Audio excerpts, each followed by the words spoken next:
Como les decía, hoy vamos a empezar a ver los conceptos de programación orientada a objetos, que es el tema del curso ahora de la materia. Pero como lo había comentado, todo lo que hemos visto no es que lo vayamos a desechar o a olvidarnos de ello, sino que encaja en alguna parte o de hecho ya lo utilizamos como objetos aunque no le damos ese nombre. Pero muchas cosas que estamos utilizando ya vienen con aplicados los conceptos que vamos a repasar ahorita. Entonces, la idea ahorita es que en una sesión podamos ver los conceptos principales básicos de programación orientada a objetos y creo que la manera más práctica de entenderlos es aplicarlos. Entonces, por eso ahorita los vamos a conocer, los vamos a aplicar todo lo que resta del semestre e inclusive en los ejercicios anteriores ya los hemos estado aplicando sin mencionarlos por su nombre. Bueno, entonces les voy a pedir que por favor tengan a la mano sus notas, las notas de consulta que les encargué, porque de ahí pues les voy a pedir que de manera voluntaria y si no pues a fuerza, lean o me comenten algunos los conceptos que vamos a ir abordando. Entonces, bueno, el primero fue ¿qué es la programación orientada a objetos? ¿Alguien quiere leer o quiere comentar qué es la programación orientada a objetos? Lo que haya consultado, ¿sí? Por favor.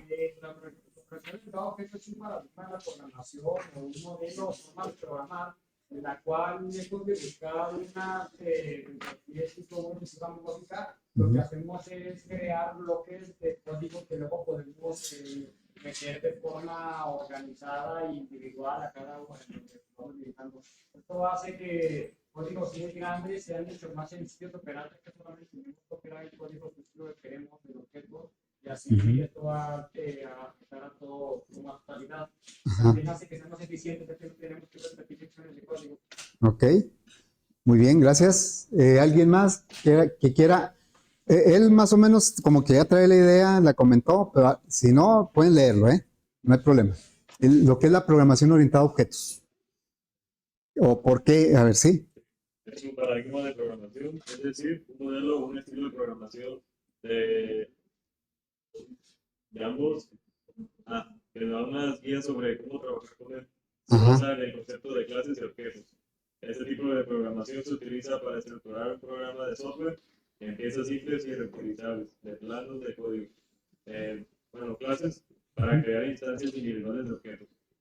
Fíjense, ok, gracias. Habla creo que la idea central ahí es como que se va a trabajar de otra forma a como veníamos trabajando. Esa es la idea. ¿Cuál es la programación que está antes de la programación orientada a objetos? La programación estructurada.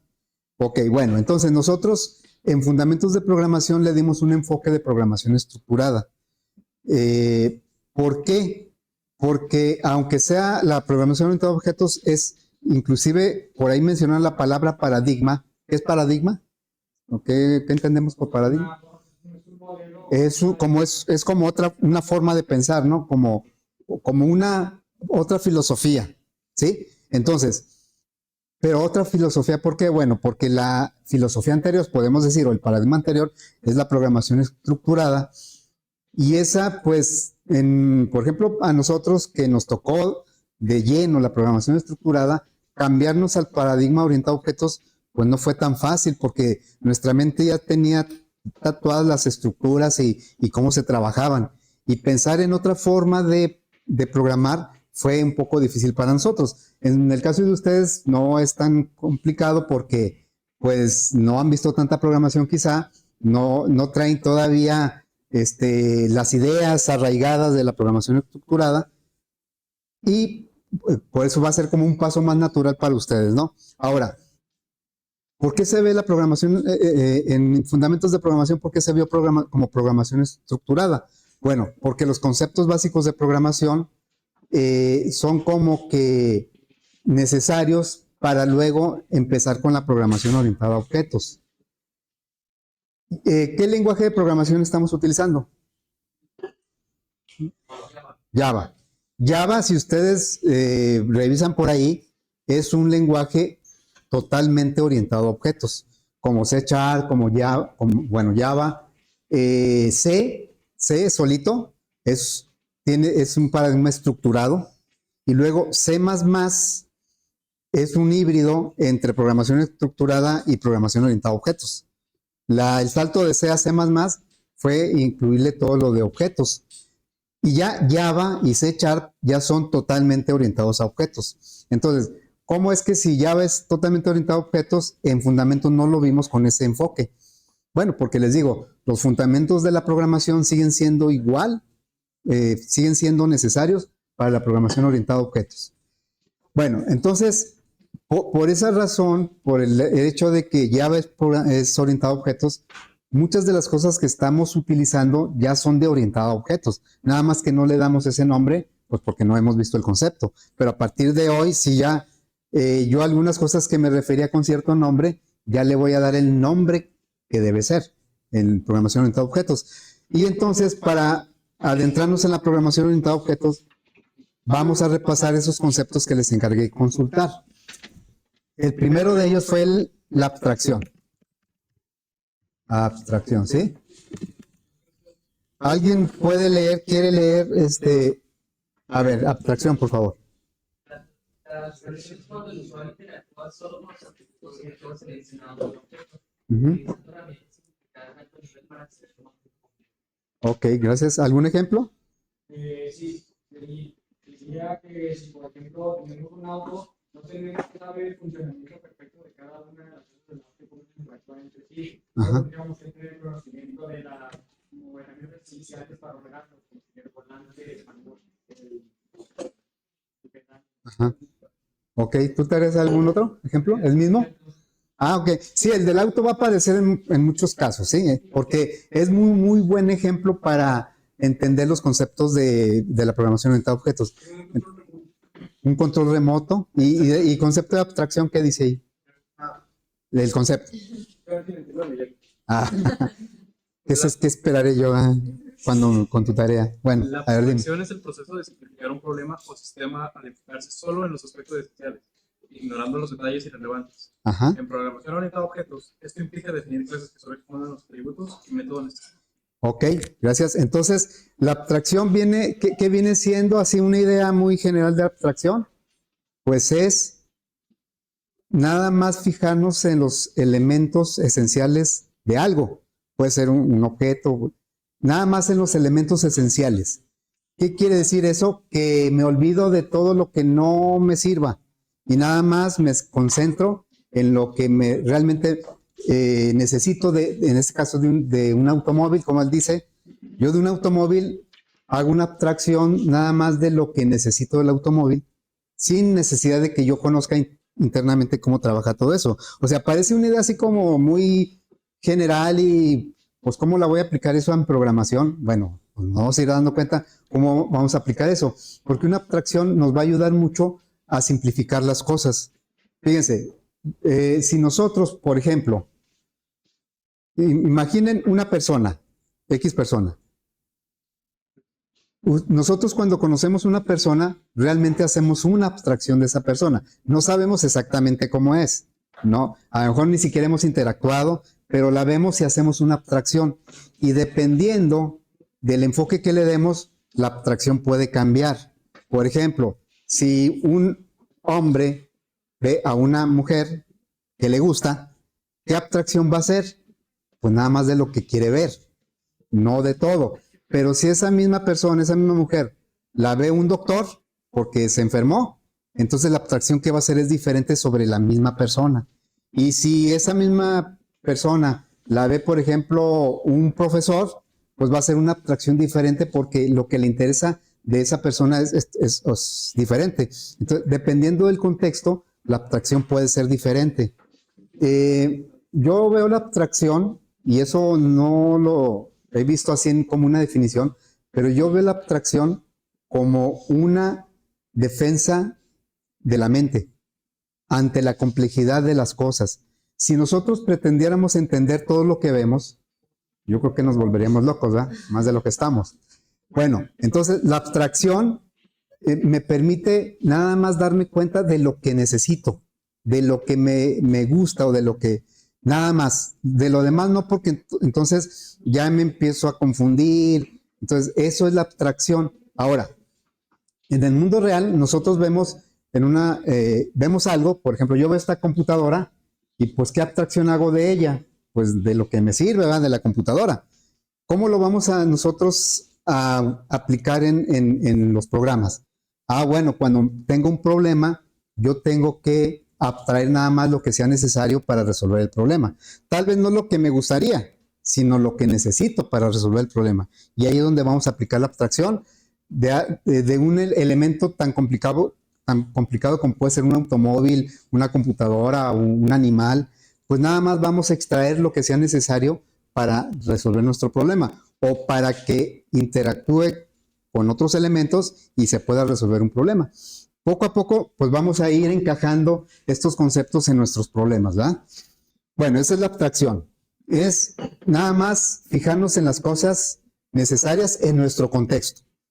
En otro contexto, alguien se puede fijar en otras cosas del mismo elemento.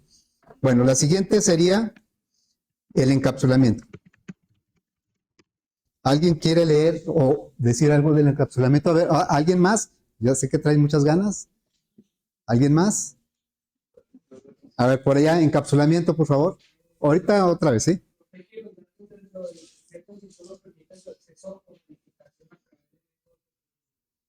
Ok, entonces son elementos que están dentro de los objetos, que están protegidos y que solo se puede acceder a ellos a través de métodos controlados, ¿no? ¿Sí? Eso, acuérdense que, bueno, yo les pedí que pusieran, ¿tienes algún ejemplo? ¿Alguien tiene algún ejemplo de encapsulamiento? Nada, a ver. Otra vez el automóvil. ¿Dónde está el encapsulamiento en el automóvil? Un automóvil es un buen ejemplo de encapsulamiento. Para conducirlo, solo necesitamos interactuar con la interfaz, que sería el volante, pedales, cambios, etc. Sí. Los detalles del motor, la transmisión y otros sistemas están encapsulados dentro del capó. Ok, entonces fíjense, yo cuando les pedí que consultaran los conceptos, también dije, van a poner ejemplos, pero del mundo real, no de código, porque ya el código, pues nos vamos a encargar de verlo aquí, ¿no? Pero, ¿por qué les pedí eso? Para que nos diéramos cuenta de que todos los conceptos que se aplican en programación orientada a objetos son tomados del mundo real. Es decir, quienes empezaron a idear estos conceptos, empezaron a ver cómo trabajaban todos los elementos en el mundo. O sea, elementos naturales, los seres vivos, los que crea el hombre, y todos tenían ciertas cosas en común, y esas cosas en común son los conceptos que estamos viendo. Una abstracción, el encapsulamiento, ¿por qué es importante? Porque permite, bueno, es el que va a ocultar o va a proteger elementos de los objetos, y para acceder a ellos tiene que ser a través de medios controlados, a lo que le llamaríamos interfase, ¿sí? Entonces, ahorita pone el ejemplo del automóvil, que internamente tiene muchas cosas, pero no están a la vista, no están visibles, porque si no sería peligroso, sería muy fácil de que se descompusiera o de que alguien lo descompusiera. ¿Y cómo accedemos a través de ellos? Porque necesitamos acceder para que el automóvil funcione. Si el automóvil tiene un motor, pues necesito que el motor empiece a trabajar de alguna manera para que avance, ¿no? Pero para que trabaje el motor, yo no necesito saber cómo trabaja, necesito meterme al motor y arrancarlo desde dentro. Tengo mecanismos, tengo una interfaz para poder hacer eso de una manera controlada, segura. Y esa es la interfaz. Y la interfaz, bueno, ahorita es a través de otro concepto que vamos a ver ahorita, es cómo interactúa, ¿no? Pero sí, yo hablamos del automóvil, pero una persona, un ser vivo, pues está encapsulado, ¿no? ¿Dónde podemos apreciar el encapsulamiento en una persona? ¿En dónde? ¿En los órganos? ¿Están expuestos los órganos? No, están encapsulados, y algunos, por ejemplo, están encapsulados por otro órgano que es la piel.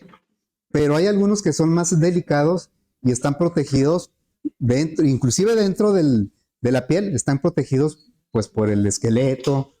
O sea, todo lo que tenemos ahí en las costillas es una protección a otros órganos que son más delicados, ¿no? Entonces, pero por ejemplo, el corazón, pues para vivir necesitamos que el corazón funcione, entre otras cosas. pero nosotros no tenemos acceso directo al corazón, sino a través de los sentidos, a través de interfaz que nosotros tenemos una interfaz para interactuar con todos, ¿verdad? Bueno, ese fue el encapsulamiento. Luego, vamos a ver, el siguiente es el objeto, el rey de todos los conceptos, ¿no? Porque hasta así se llama la programación. A ver, antes de eso, ¿por qué creen ustedes que haya surgido la programación orientada a objetos como en su tiempo surgió la programación estructurada? Antes de la programación estructurada había un tipo de programación que se llamaba como lineal, y luego ya salió la programación estructurada, y luego hay otros tipos, ¿verdad? Pero digamos de los más aplicables, de la lineal se pasó a la estructurada, y luego de la estructurada nos estamos pasando a la orientada a objetos. ¿Cuál será la razón de cambiar de paradigma? Y yo se los digo, porque me pasó mucho, que yo venía de programación estructurada totalmente. Cuando empezamos con los objetos, yo dije, ¿para qué quiero objetos si con lo estructurado lo puedo resolver? Pero ¿por qué creen que aparece la programación?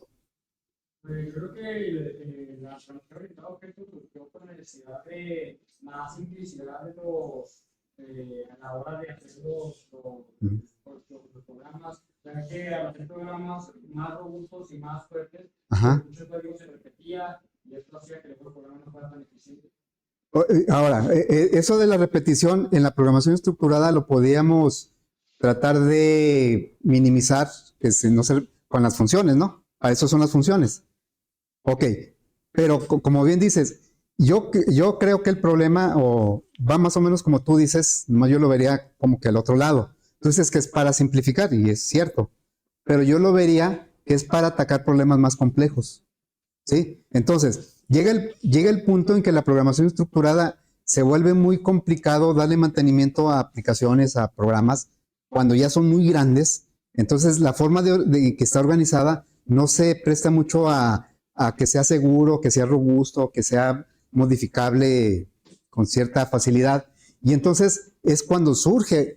Los que vieron los conceptos de programación orientada a objetos se dieron cuenta que la programación estructurada iba a llegar el momento en que va a ser muy difícil administrarla, controlarla.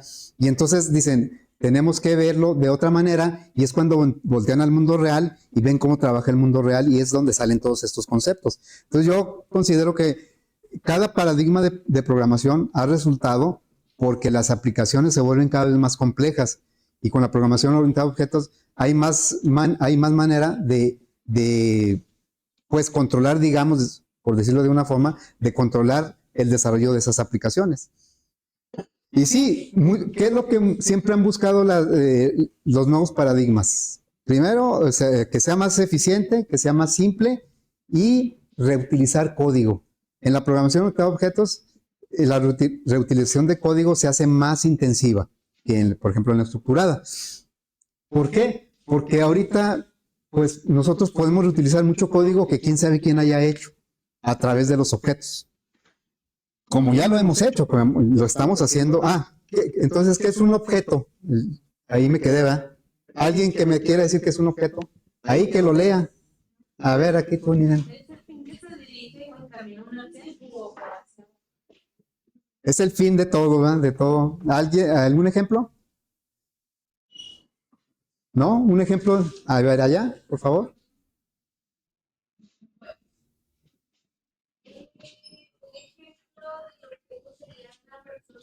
¿Sí?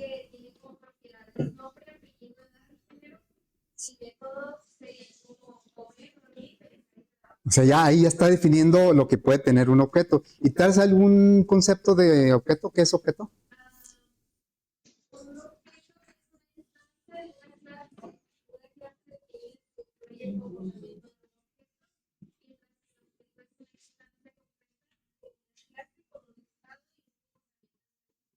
Ok. Bueno, ahí ya hasta te adelantaste al otro concepto, pero es que van muy relacionados, ¿verdad? Van muy relacionados. Entonces, el objeto, podríamos decir que es el punto central porque con los objetos son con los que vamos a trabajar. ¿Sí? Entonces, un objeto, cualquier cosa que ustedes vean puede ser un objeto. En el mundo real, este es un objeto, la persona es un objeto, un animal es un objeto, pero ya en programación pues se pueden hacer abstracciones de objetos de cualquier tipo, una base de datos, una estadística, no sé, de cualquier cosa se puede hacer una abstracción.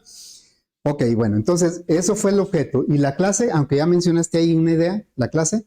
Actúa como plantilla y define las características y comportamientos de una unidad.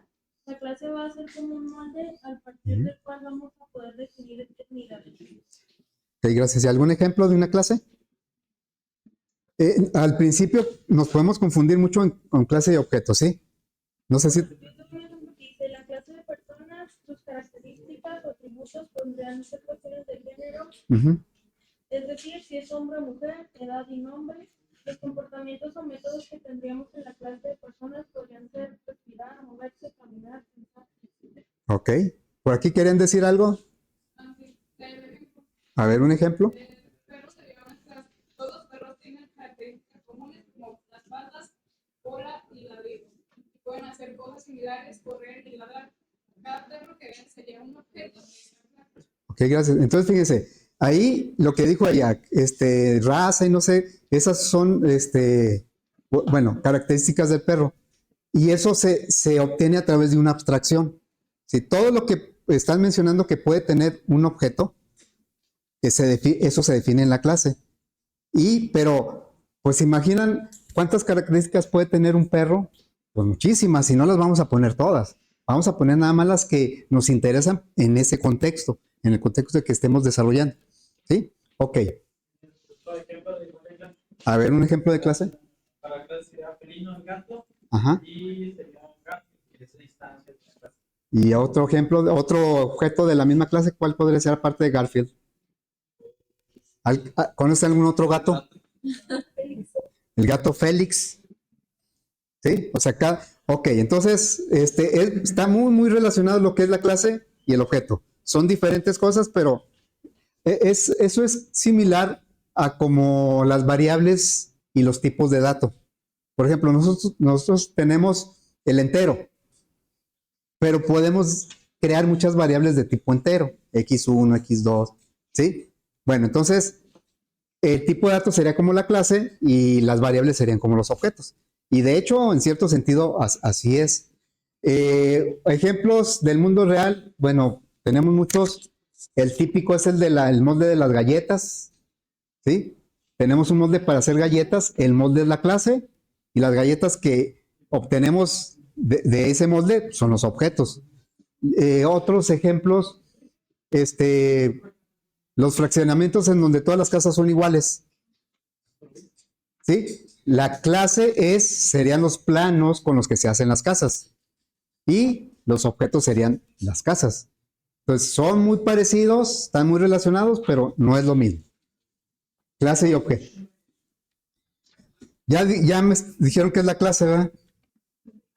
Pues ya con los ejemplos que me dijeron, ya, ¿qué es la clase? A ver, sigue el atributo o propiedad. Atributo o propiedad. ¿Alguien que lea ahí, por favor? Son características o rasgos que Ah, describen bueno, una ahorita lees tú, persona, ahorita lees tú. una persona, una organización, un lugar o un elemento. ¿Ejemplo?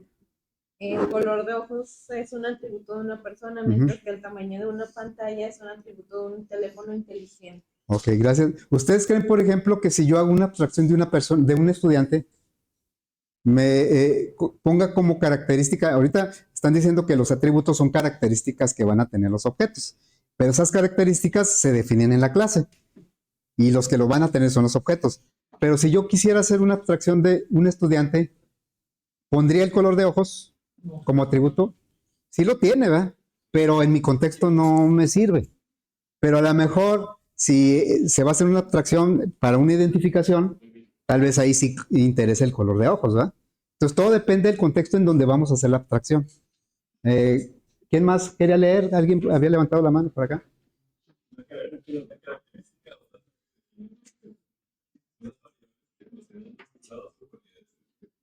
Fíjense, ya todo esto lo vamos a aterrizar en elementos que conocemos.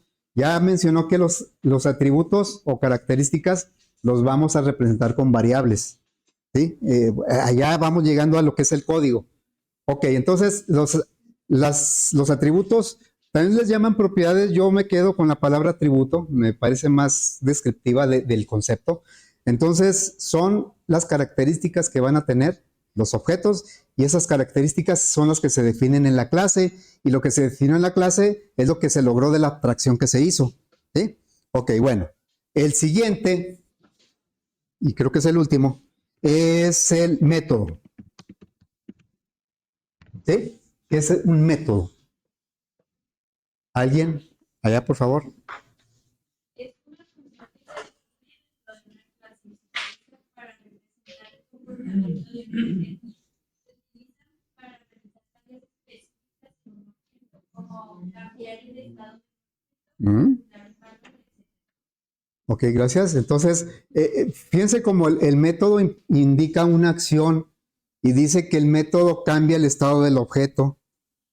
El método, los atributos son valores, son datos, son variables. Y los métodos son acciones, son funciones. Entonces, por ejemplo, este objeto, ¿qué métodos podríamos encontrar en este objeto? Este es un objeto. Este no, es un objeto. La clase podría hacer los planos con los que se hicieron. ¿Qué métodos? Métodos son algo, lo que puede hacer el objeto. Proyectar. Normalmente, o los podemos identificar como verbos. ¿Generar volumen? Volumen, bueno, sí. Prender, apagar, enfocar. Eso es lo que podemos, sí. Entonces, precisamente esa es la gran diferencia entre la programación estructurada y la programación orientada a objetos en cuanto a sintaxis. En la programación estructurada, nosotros tenemos los datos y las funciones por separado.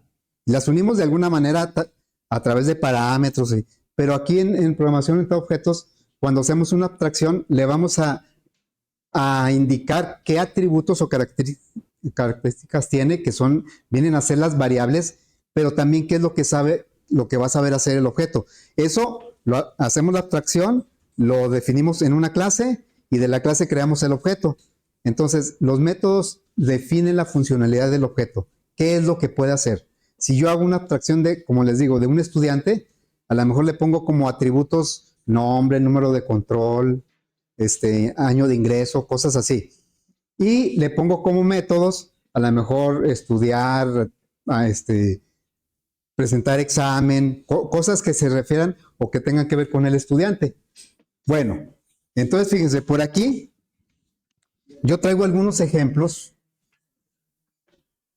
de abstracción. A ver ahí, ¿qué me dice el primer ejemplo, el que está a color? Están viendo un objeto y cada quien está haciendo una abstracción distinta. ¿Cómo está? ¿Qué abstracción hace esta persona? No sé si se aprecie qué está pensando. En que es un productor de miel, ¿verdad? O sea, está pensando en la miel o sea, por eso está así como alegre. ¿Y qué está pensando esta persona? Que le puede picar la abeja, ¿va? Y hay gente que les afecta mucho los piquetes de abejas. Hasta dice que se puede morir, según esto, ¿va? Ahí dice. Y luego tenemos aquí 4 abstracciones de un gato. Cuando lo ve una ancianita, ¿cómo lo aprecia? ¿Cómo lo percibe? ¿Qué abstracción hace? Está así como un algodoncito, así como algo pachoncito, algo tierno, ¿verdad?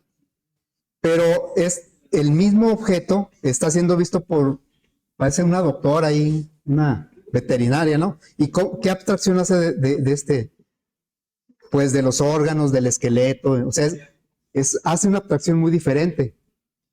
Pero lo ve bueno, esta es como una mujer joven. ¿Qué abstracción hace del gato? Pues como una mascota, ¿verdad? Como alguien de compañía. ¿Y qué abstracción hace esta persona? Como alguien que le va a ayudar a cazar ratones, ¿no? Hay otra, que nomás que no puse, donde el observador es un carnicero. Entonces, pues ahí la abstracción que hace es totalmente diferente, pero ya no la puse. Bueno, insisto, hagan de cuenta que es el mismo gato, ¿eh? Aquí se ve diferente, pero suponiendo que fuera el mismo. La abstracción es ver lo que nos interesa, ver lo que me sirve y olvidarme de los detalles porque eso nada más me va a confundir. Bueno, luego, encapsulamiento. Aquí vienen algunos ejemplos de encapsulamiento. Este está medio ahí imaginativo. Aquí se dice que un gato, aunque acá se hacen muchas abstracciones, pues internamente el gato siempre va a tener lo que debe tener un gato, ¿no? Y ya hacia afuera, pues va a proyectar una imagen dependiendo de quién lo esté viendo. Y bueno, ya algo más concreto, una computadora, un CPU. Por ejemplo, aquí tenemos 35 objetos CPU que obedecen a una clase que es la que define las características de los CPU, porque todos son iguales. Bueno, entonces aquí está encapsulado porque pues el gabinete lo protege y todo está dentro. Si yo necesito modificar algo, lo hago normalmente a través de una interfaz de software. Ya si es algo más especializado, pues tal vez sí tenga que abrirla. ¿Sí? Bueno, y luego viene aquí pues el ejemplo típico del automóvil que trae muchas cosas encapsuladas y solo a través de pedales, de botones, de llaves se puede acceder de una manera controlada. Luego aquí viene un proyector similar al que estamos viendo por ahí. También todo, en la vida real casi todo viene encapsulado y nada más se expone lo necesario para interactuar con eso. Bueno, ejemplos de clases y objetos. El típico del molde de la galleta. Esta es la clase. Y lo que podemos obtener ya una vez que le ponemos los datos, en este caso los ingredientes, pues ya me salen galletas de diferentes colores. Por ejemplo, aquí un atributo de la galleta puede ser el color. Y estos son 3 objetos con colores diferentes. Todos tienen el mismo atributo que se llama color, pero cada uno tiene un valor diferente. Aquí está una clase carro de la cual se pueden obtener varios carros. Estos son los objetos. Una clase humano de la cual pueden surgir varios humanos. Son clases y objetos. Atributos y métodos. Aquí ya lo estamos haciendo un poquito más formal. Aquí está Homero pensando en un automóvil que hace una abstracción de que tiene una marca, un color, un modelo y un peso. ¿Y qué es lo que puede hacer este carro? Pues puede encender, acelerar, frenar. Lo que está a la izquierda son atributos y lo que está a la derecha son métodos. De un perro, sus atributos, sus métodos. Ya aquí se está haciendo una abstracción de un perro, porque un perro, pues no nomás va a tener esto. Puede tener muchas cosas, pero la abstracción se hace en base a lo que yo necesito. Bueno, aquí viene también una clase coche. De la clase coche se pueden generar varios objetos y cada uno de esos objetos va a tener propiedades que sus valores no tienen que ser iguales, van a ser yo cuando digo, por ejemplo, esa tiene la propiedad de color, ese proyector, a lo mejor hay otro proyector igual que ese, igualito, pero negro o gris. Su atributo es color, pero cada proyector puede tener un valor diferente. Bueno, luego aquí tenemos ya cuando queremos formalizar cómo representar una clase, aquí ya lo esbozamos, Homero y el perro. O sea, de alguna manera separamos por un lado los atributos y por otro lado los métodos. Pero si ya los queremos formalizar en un diagrama, lo vamos a hacer de esta manera. Este es un diagrama de clase. Sí, el diagrama de clase, aquí se pone el nombre de la clase, es un rectángulo dividido en 3. Y arriba se pone el nombre de la clase. En la parte central se pone los atributos que va a tener.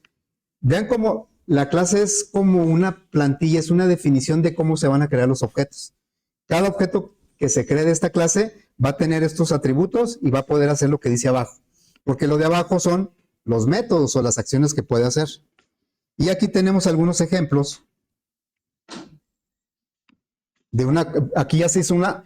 Fíjense, para llegar a este diagrama se hizo una abstracción de los elementos de la computadora. Y en la abstracción definimos nada más lo que nos interesa. Quiere decir que para efectos de quien hizo este diagrama, nada más le interesa esto de la computadora. Todo lo demás que tenga, no, pues lo ignora. ¿Y qué puede hacer la computadora? Esto. Tanto los atributos como los métodos obedecen a la abstracción que hayamos hecho. Y ya una vez que lo formalizamos en un diagrama de clase, entonces ya lo podemos codificar. Bueno, aquí viene una abstracción de un individuo. En cierto contexto nada más sirve el nombre y la edad. Y estos son los métodos que puede hacer. Una lavadora. Cualquier cosa que se nos ocurra, podemos hacer una abstracción de un curso de una materia. Yo puedo asignarle estos atributos, no quiere decir que no tenga más, pero en este caso no me interesan más que los que están ahí. Y mi curso debería ser capaz de hacer estos. Ahora, los usuarios de una clase no tienen que ser humanos, no tienen que ser personas. Los usuarios pueden ser bases de datos, pueden ser cualquier otro elemento que va a interactuar con eso. Por eso, los métodos, pues, pueden ser muy variados. Aquí dice agregar alumno, borrar. Estos ya son métodos que se pueden codificar y se pueden utilizar cuando ya creemos objetos de esa clase. La lavadora, acá vienen, son ejemplos, ¿no? Por ejemplo, que viene a la derecha, ya se ve mucho más formal porque está hecho con una herramienta que me permite generar diagramas de clase. Ya me indica aquí los atributos, algunas características de los atributos, de los métodos. Vean cómo los métodos todos llevan paréntesis. Ya cuando se formaliza el diagrama, llevan paréntesis porque los métodos son las funciones que nosotros conocemos. Por eso todo lo que hemos visto lo vamos a aplicar aquí, lo vamos a seguir aplicando. Y, por ejemplo, para terminar, voy a poner algo de lo que hemos usado y que podamos ir identificando los elementos que estamos ahorita viendo. Fíjense, por ejemplo, yo tengo, cuando creamos en modo consola, queremos pedir datos en modo consola. ¿Cómo le hacemos? A través yo digo, la librería Scanner. ¿Se acuerdan? Y luego, ¿qué le pongo aquí? Ah, caray. La librería Scanner. Y luego, ¿qué le pongo aquí? Teclado. Un nombre. Yo les digo, ese es un nombre de variable, le pueden poner otro. Yo siempre pongo teclado. Y luego le pongo new. Y luego, Scanner. Y luego aquí ponemos un system.i. Bueno, esto que estamos viendo aquí es manejo de objetos, porque voy a poner aquí algunas flechas. ¿Qué viene siendo esto? Es la clase. Yo hasta este momento, yo decía la librería Scanner. Ya no voy a decir la librería, voy a decir la clase Scanner. Scanner es una clase. Quiere decir que Scanner tiene atributos y tiene métodos. Los atributos están encapsulados, yo no sé qué atributos tenga, no me interesan porque, pues, con que funcione bien. Pero ¿cómo accedo a esos atributos? A través de los métodos. Los métodos, bueno, vamos a identificar ahorita dónde están los métodos. ¿Qué viene siendo esto? Viene siendo el objeto. ¿Sí? Por eso yo les digo, es que pónganle el nombre que quieran, yo le pongo teclado, pero ustedes le pueden poner cualquier nombre. Es el objeto.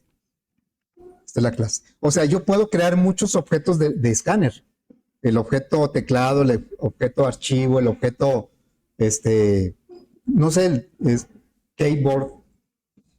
Luego, esto que estamos viendo aquí, es un operador que sirve para, bueno, vamos a ponerle aquí, operador para asignar memoria al objeto que se está creando, porque aquí estamos creando un objeto.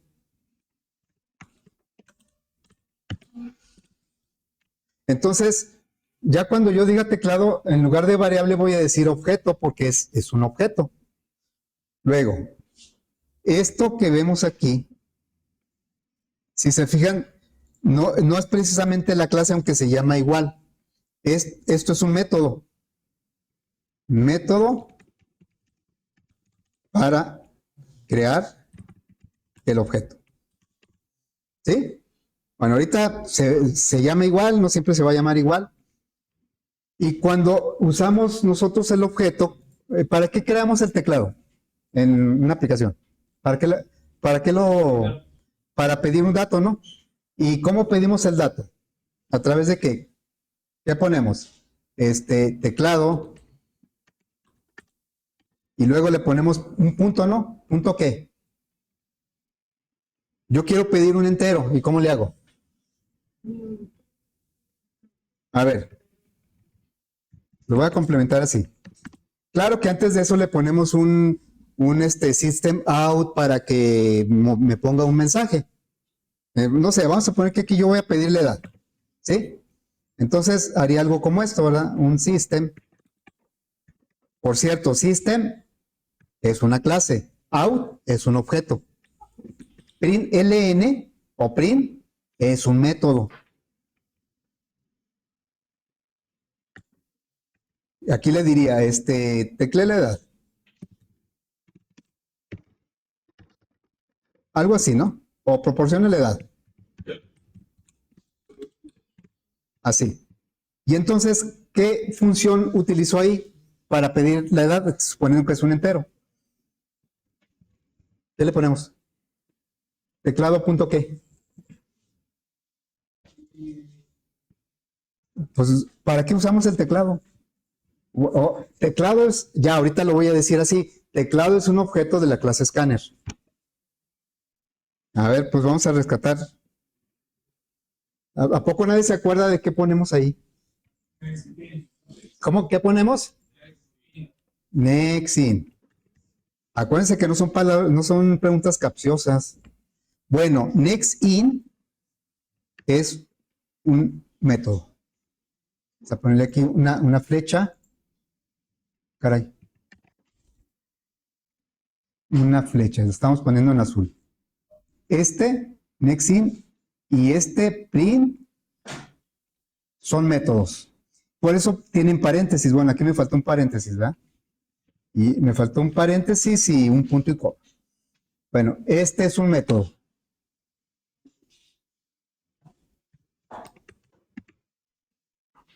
Y este también es un método.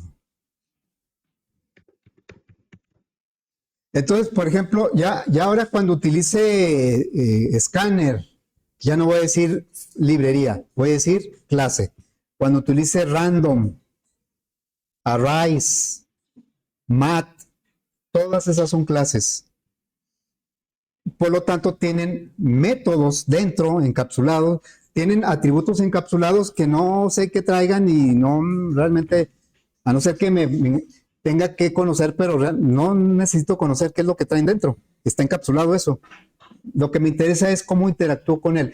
A mí no me interesa cómo funciona por dentro eso. Nada más me interesa qué hacen los botones y cómo puedo prenderlo, cómo puedo enfocar. Eso es lo que me interesa. Bueno, lo que me interesa de Scanner no es conocer cómo está por dentro. Nada más que a través de qué métodos voy a poder pedir los datos. ¿Sí? Bueno, entonces, pues yo creo que ahí le vamos a dejar. Creo que prácticamente es la única sesión